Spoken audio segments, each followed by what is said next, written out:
ಶಕುನಿಯ ಒಂದೇ ಒಂದು ಮಾತಿಗೆ ಇಡೀ ಕೌರವ ಕುಲವೇ ಸರ್ವನಾಶವಾದಂತೆ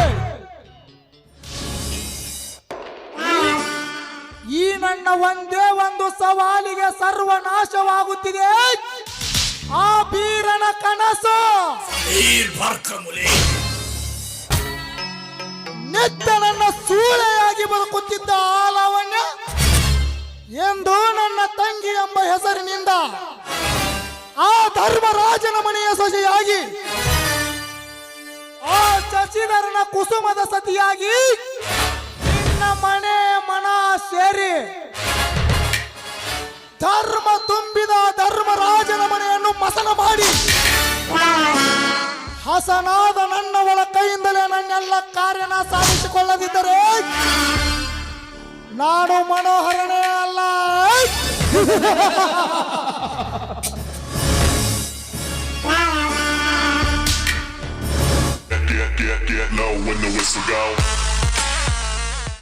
ಹಾಯ್ ಮನೋಹರ, ಇದೆಂತ ಅದ್ಭುತವಾದ ನಗು. ಬಾಲವನ್ಯ, ಇದು ಸಂತಸದ ನಗು. ಹಾ, ಇಷ್ಟೊಂದು ತಡಬೇಕೆ? ಇಷ್ಟು ವೇಗದಿಂದ ಬಂದರೂ ಇನ್ನೂ ತಡವೇ? ಹೌದು, ಮತ್ತೆ ಈ ನನ್ನ ಮನಸ್ಸು ಮಲ್ಲಿಗೆಯಂತೆ ಅರಳಿ ಈ ನನ್ನ ಕನಸು ಮಧುರ ಸಿಹಿ ಜೇನಿನ ಹನಿ ಹನಿಯಾಗಿ ಹೊರಗೆ ಬರುತ್ತಿರುವಾಗ ನನಗೆ ಸಮಯದ ಪರಿಕಲ್ಪನೆಯೇ ಇರುವುದಿಲ್ಲ. ಹಾ, ಇರ್ಲಿ, ಈಗ ಬೇಗ ನಿನ್ನ ಸಿಹಿಯಾದ ಮುತ್ತೊಂದನ್ನು ನನ್ನ ಕೆನ್ನೆಗೆ ಕೊಡು. ಆ ನಂತರ ಮಾತಿನ ಮಂಟಪದ ಸುರಿಮಳೆಯನ್ನು ಗೈಯೋಣ.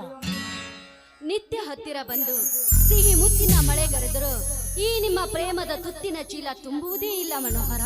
ಭಾರತ ಆದರೆ ಸುರಿಸೊಂದು ಸುಮಧುರ ಗೀತೆಯನ್ನು.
ತೃಪ್ತಿಯಾಯಿತು ನನ್ನ ಮನಕ್ಕೆ.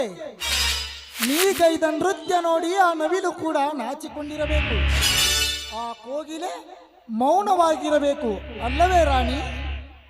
ನೋಡಿ, ನಿಮ್ಮ ಮಾತನ್ನು ಮೌನವಾಗಿಟ್ಟು ಆ ನಿಮ್ಮ ಸೂಳೆ ಎಂಬ ಪದ ಕಿತ್ತು ನನ್ನನ್ನು ಬೇಗ ಮಡದಿ ಸ್ಥಾನಕ್ಕೆ ಕಳಿಸಿರಿ. ಹಾ ಇನ್ನೂ ತಡ ಇಲ್ಲ ರಾಣಿ. ಚಂದಿರನಂತ ಚೆಲುವ ಹೊಂದಿದ ನೀನು ಬಂಗಾರದಂತ ಬದುಕು ಸಾಗಿಸುವಂತೆ ನಾನು ಮಾಡುತ್ತೇನೆ. ಅದಕ್ಕೆ ತಾನೇ ನಿನ್ನನ್ನು ಅಲ್ಲಿಂದ ಇಲ್ಲಿಗೆವರೆಗೂ ಕರೆಸಿದ್ದು. ನಿನಗಿಂತ ಮೊದಲು ನನಗೆ ಆತುರವಿದೆ. ನಿನ್ನಿಂದಲೇ ನನ್ನೆಲ್ಲ ಕಾರ್ಯನ ಸಾಧಿಸಬೇಕಾಗಿದೆ. ಆ ನಂತರ ನಾವೇ ಅಲ್ಲವೇ ಈ ಲೋಕದಲ್ಲಿ ನಮ್ಮ ಜೋಡಿ ಅಮರ ಪ್ರೇಮಿಗಳು. ಆ ನಿನ್ನ ಕನಸಿನ ವರ ಯಾರು? ಎಲ್ಲಿದ್ದಾನೆ? ಏನ್ ಮಾಡುತ್ತಾನೆ? ವರ ಅಂತೂ ಸೂಪರ್. ಶಶಿಧರ್ ಅಂತ ಅವನ ಹೆಸರು.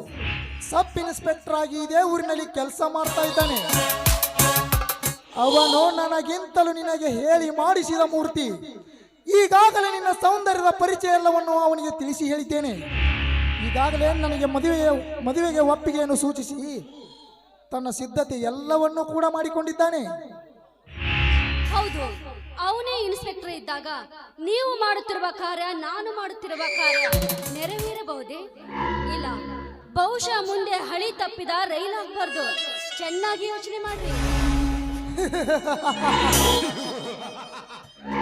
ಎಲ್ಲವನ್ನು ಬಲ್ಲವಳ ಮುಂದೆ ನಾ ಚಿಲ್ಲರನಾಗಿ ಚಾಡಿ ಹೇಳಿದಂತೆ ನಿನಗೆಲ್ಲವನ್ನು ನಾನು ಕಲಿಸುವುದಿದೆಯೇ ಲಾವಣ್ಯ? ಹೆಣ್ಣಾದ ಮಂತರೆಯಿಂದಲೇ ರಾಮಾಯಣವಾಗಲಿಲ್ಲವೇ?